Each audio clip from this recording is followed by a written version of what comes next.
परिषद शाळेची प्राथमिक कन्या शाळा आहे आणि या कन्या शाळेमध्ये बूथ क्रमांक 145 आणि 46 या दोन केंद्रावरती काल अतिशय एक मोठं संकटच कोसळलं होतं।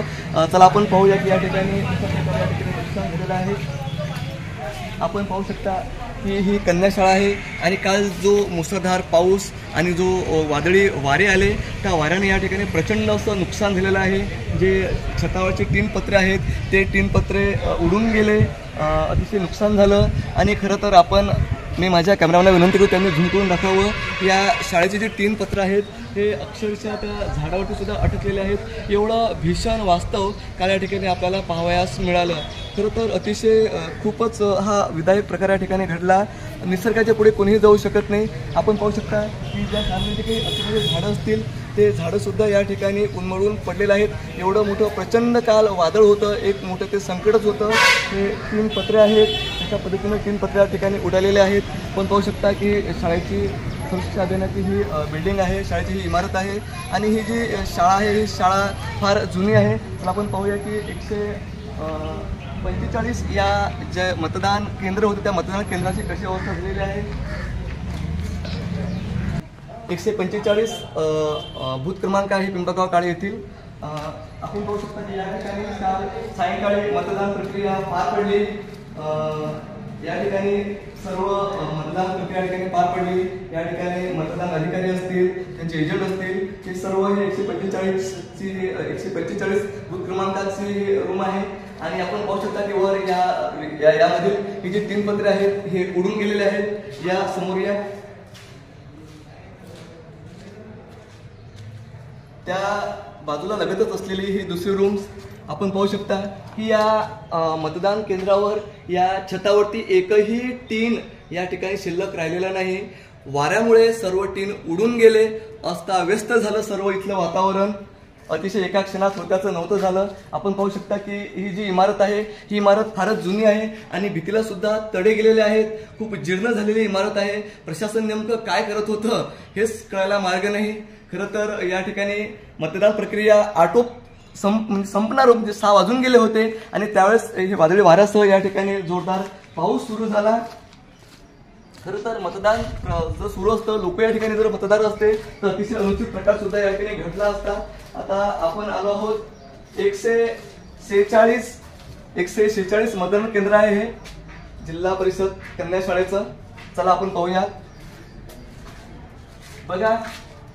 बघा या 146 मतदार बूथ क्रमांकाची कशी अवस्था झालेली आहे। एकही तीन पत्र या ठिकाणी शिल्लक राहिलेलं नाही।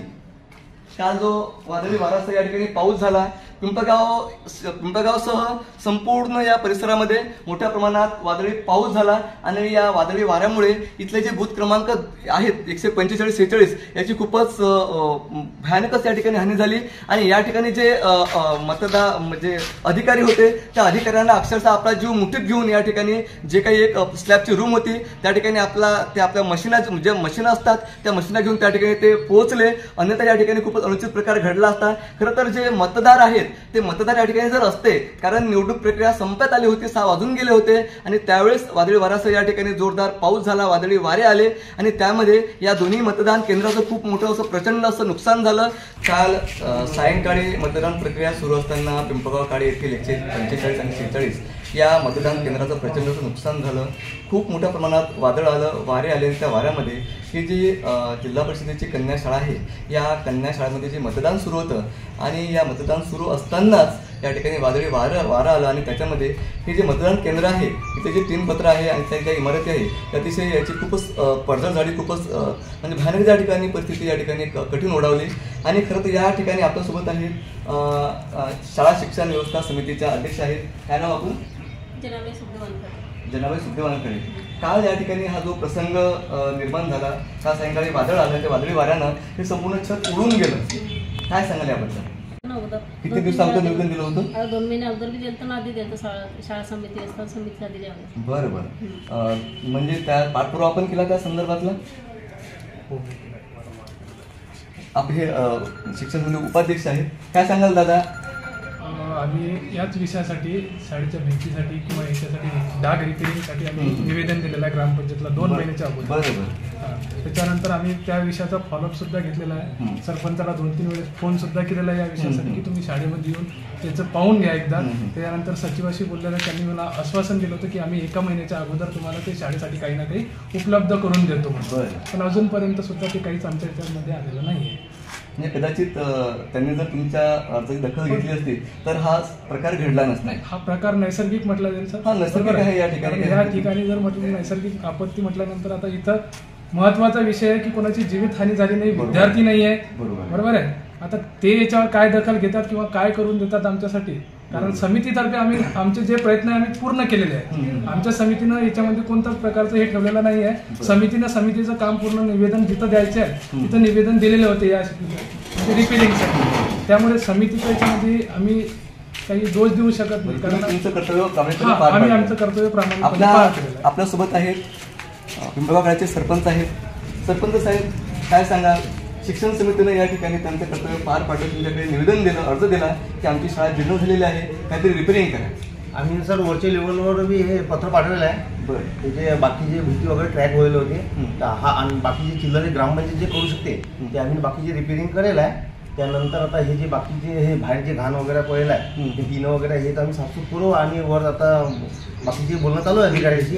आता ते इलेक्शन ड्युटी असल्यामुळे तिथं काही आले म्हणजे आता कॉल कोणी उचलले नाही. आता भेटतो मी बोलतो हे बघा, कदाचित त्या ठिकाणी शाळा सुरू असते, विद्यार्थी असते तर खूप काय कसं झालं असतं, खूप नुकसान झालं असतं. बाकी ते आम्ही म्हणजे लहान मुलं हे कोणी नसताना खूप म्हणजे जीवितहानी वाचली आहे, म्हणजे काही झाली नाही.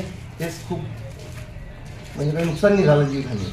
दादा, आपण काय सांगाल, काल जो याठिकाणी प्रकार घडला नैसर्गिक त्याबद्दल? हां, हे म्हणजे एक ते नैसर्गिक संकट आहे आणि ते केव्हा पण येऊ शकते. आणि त्यांनी सर्व कर्मचाऱ्यांनी वेळेवर सावधगिरी पाळून त्यांनी सर्व व्यवस्थित मतदान पेट्या वगैरे हे सर्व व्यवस्थित सांभाळल्या. त्याबद्दल त्यांनी सुद्धा म्हणजे सावधगिरी बाळगली. आणि तसंच आम्हाला इथली जी ग्रामपंचायत आहे, इथले सरपंच आहेत शेख हारून भाऊ, अजय भाऊ ताठे, सचिन भाऊ जाधव, हे आम्हाला नेहमी सहकार्य करत असतात आणि आम्हाला त्यांच्यापासून सहकार्याची खूप अपेक्षा आहे. त्यांना एक कॉल केला म्हणजे ते शाळेत हजर होत असतात आणि शाळेला पूर्णपणे सहकार्य करत असतात. आणि आम्हाला त्यांच्याकडून फार आशा आहे की बा ते पुढे सुद्धा यात आम्हाला सहकार्य करतील. सचिन भाऊ, काय सांगाल, कारण काल अक्षरशः इथल्या ज्या अधिकाऱ्यांना आपला जीव मुठीत घेऊन बाहेर पडावं लागलं तसं त्यांचा जीव त्यांनी वाचवला. त्यांचं म्हणजे खूप म्हणजे हे मानणं पडेल जे तकदीरवाले होते तर त्यांना काही दुखापत नाही झाली, समजा झाली 1-2 महिन्याला थोडीफार झाली, पण जीवावर खूप म्हणजे संकट आलं होतं. 6:15 दरम्यान बरं झालं, समजा काही झालं नाही. पूर्ण 113 साली या शाळेची स्थापना झाली आणि आज कदाचित एक शतक या ठिकाणी उलटून गेलं. शाळेची इमारत अतिशय जीर्ण अवस्थेत आहे. शाळा समितीनं आपलं काम केलं. एक आपण तरुण आहात, एक सुशिक्षित आहात, ग्रामपंचायत सदस्य आहात, मोठी 3री टर्म आहे आपली, आपलं नाव आहे या गावामध्ये, प्रत्येक सुखदुःखामध्ये आपण सहभागी होता. काय सांगाल कालच्या प्रकाराबद्दल? या शाळेची लवकरात लवकर दुरुस्ती असेल, जिथे दुरुस्ती करण्याचं काम असेल तिथे दुरुस्ती, जिथं बांधकामाचं काम असेल तिथे बांधकाम करण्याचं काम या ठिकाणी लवकरात लवकर ग्रामपंचायतच्या वतीने आम्ही करणार आहे. आणि आमची ग्रामपंचायतची यंत्रणा आता या ठिकाणी सुरुवात झालेली आहे काम करण्यासाठी. जे टीन पडलेले आहेत ते टीन उचलत आहेत, झाडाचं काम व्यवस्थित झाड उचलून टाकण्याचं काम करत आहे. पूर्ण या शाळेच्या पाठीशी आम्ही ग्रामपंचायत पूर्ण उभा आहे. खरं तर नैसर्गिक संकट हे सांगून येत नसते आणि या ठिकाणी कालचा हा प्रकार झाला, काल भयानक प्रकार झाला, परंतु कुठलीही जीवितहानी झाली नाही. शिक्षण समितीनं आपलं कर्तव्य पार पाडलं. त्यासोबतच ग्रामपंचायतच्या वतीनं सुद्धा त्यांनी त्या गोष्टीचा फॉलोअप घेतला. त्यांचे जे काही निवेदन वरच्या स्तरापर्यंत पाठवले आणि यापुढे सुद्धा ते या शाळेसाठी आपलं तन मन धन अर्पण करते. कारण शिक्षण हा असा विषय आहे की जो विद्यार्थ्यांचं भवितव्य घडवते, गावाचं भवितव्य घडवते. त्यामुळे सरपंच साहेब सुद्धा तरुण आहेत आणि इथली बळी सुद्धा सर्व तरुण आहेत आणि फार अतिशय तन मनानं ते या ठिकाणी काम करतात. येणाऱ्या काळामध्ये लवकरात लवकर ही शाळा दुरुस्त हो आणि या ठिकाणी अशा प्रकारे कुठलं संकट ओढावणं हो, हीच या ठिकाणी आपण एक आशा व्यक्त करूया. आधुनिक केसरीसाठी सागर कुमार झनके, जळगाव जामोद, बुलढाणा.